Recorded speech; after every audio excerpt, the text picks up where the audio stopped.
અત્યારે તમે પાણીપતના મેદાનમાં યુદ્ધ કરો ને 50,000 રૂપિયા ઘરે લાવો, બે હરખું થાય એવું છે. અત્યારે યુદ્ધ કરવાની જરૂર નથી, ખાલી 50,000 રૂપિયા તમે ઘરે લાવી આપો ને, આ મોટા મોટું યુદ્ધ છે. મને ખબર પડી જાય, બહુ મહેનત પડે છે 50 રૂપિયા લાવતા, ખબર પડી જાય. કારણ કે અનુભવ પડે છે આપણા. આખો દિવસ એક પુરુષ કામ કરે છે, પોતાની પત્નીને ખબર નથી કે મારા પતિમાંથી કેટલું દયાળુ છે, કોઈને ગાળી દીધી છે, કોઈને માર્યું હોય છે, કોઈને પાસે પૈસા માંગતો છે, પત્નીને ખબર નથી. જેવો બિચારો કામેથી પતિ આવે છે, ટિફિન મૂકે એવી પત્ની રાયડું પાડે છે, હે ગેસના બાટલા વહી ગયા છે, છોકરાની ફી ભરવાની છે, હાડીઓ લાવવાની છે, મમ્માના ઘરે જવાનું છે.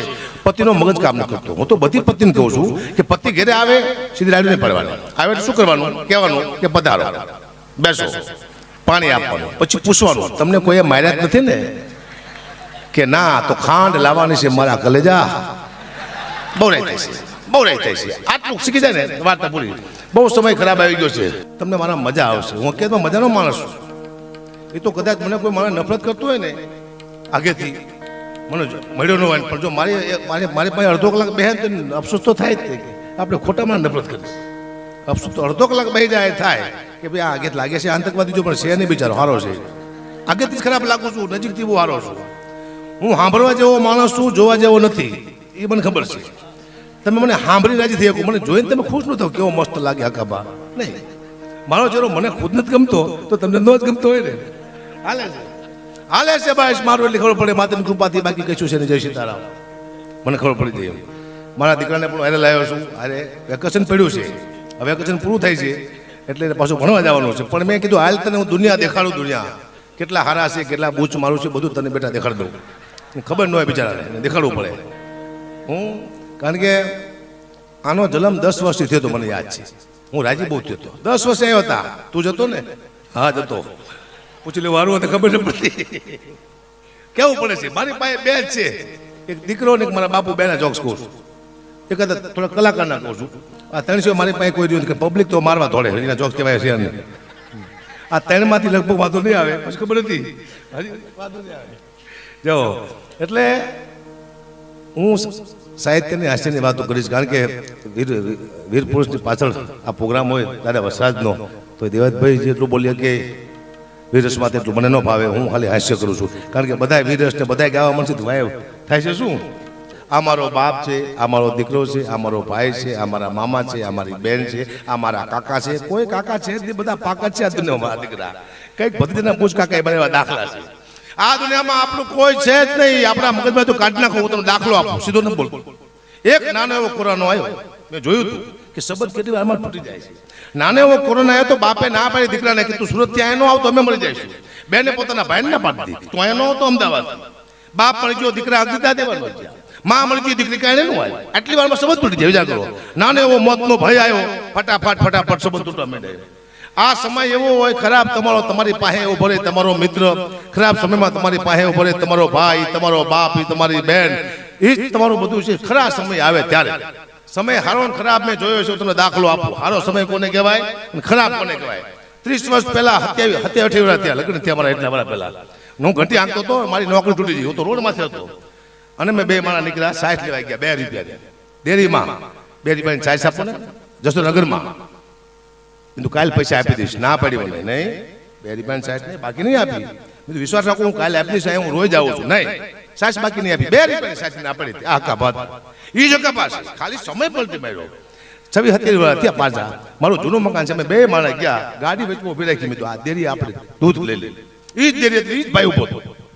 200 રૂપિયા આપ્યા. મેં દૂધ આપો ને 200 રૂપિયાનું. અરે આખું પાછું લેવા શરમાવો, તમારા પૈસા લેવાય?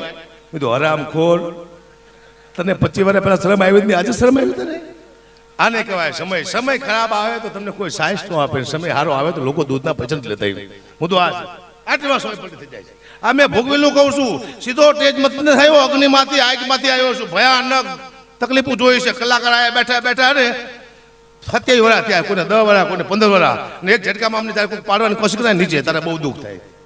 અહીંયા પહોંચ્યા છીએ, એક ઘડીકમાં તમે અમને પાડી દઈશો. કોઈક તો અલગ હોવું જોઈએ તે. એટલે થોડી વાર માટે એક નાની એવી કવિતા શરૂઆત કરું, કારણ કે આર્ય સમાજ બેઠો છે. કૃષ્ણ પરમાત્માથી શરૂઆત કરું. મહાભારતના યુદ્ધના મેદાનમાં કૃષ્ણ પરમાત્મા અર્જુનને શીખડાવે છે કે જીવન શું છે. આ બધાને લાગુ પડતી આ કવિતા છે, હરેક વ્યક્તિને. કારણ કે મામા ડાયરો બેઠો એટલે મને મજા આવશે. દ્વારકાધીશને યાદ કરો છો મારે.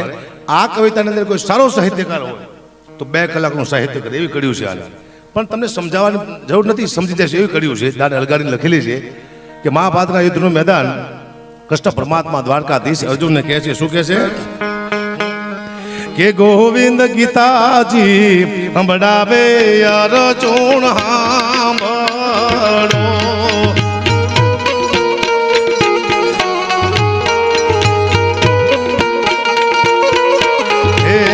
ગોવિંદ ગીતાજી સંભળાવે અર્જુન સાંભળો. જીવન યુદ્ધ તણું છે મેદાન, સમજાવું વિરાટને શાનમાં. ગોવિંદ ગીતાજી સંભળાવે અર્જુન સાંભળો.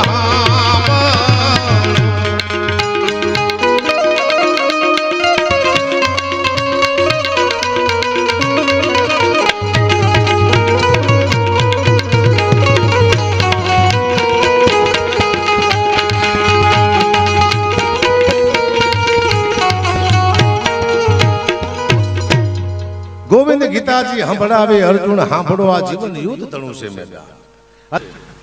વાત કરી દેવા આવી જશે આગળ. કે આ કૃષ્ણ ભગવાન કહે છે, હું તમને કહું છું, હું કહેતો બધું. શું કીધું આગળ? કે આયા લડાયો ચાલે છે કામ ને ક્રોધ રે.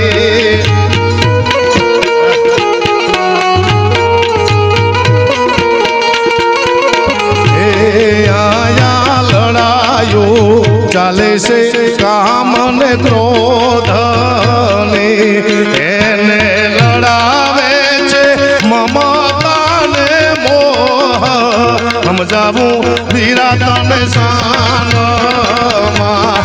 ગોવિંદ ગીતાજી સંભળાવે અર્જુન સાંભળો.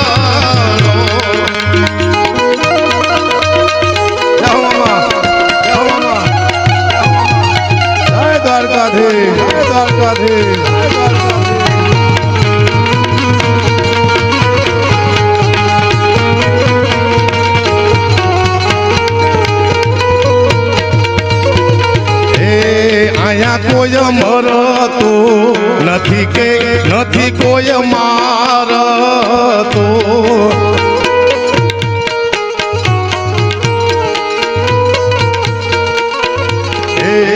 આયા કોઈ મરતો નથી કે નથી કોઈ મારતો. સવનો કોળીઓ કરે છે ઓયલો કાળ, સમજાવું વિરાટને શાનમાં. ગોવિંદ ગીતાજી સંભળાવે અર્જુન. અહીંયા લડાઈઓ ચાલે છે કામ અને ક્રોધની, એને લડાવે છે મમતા અને મોહ.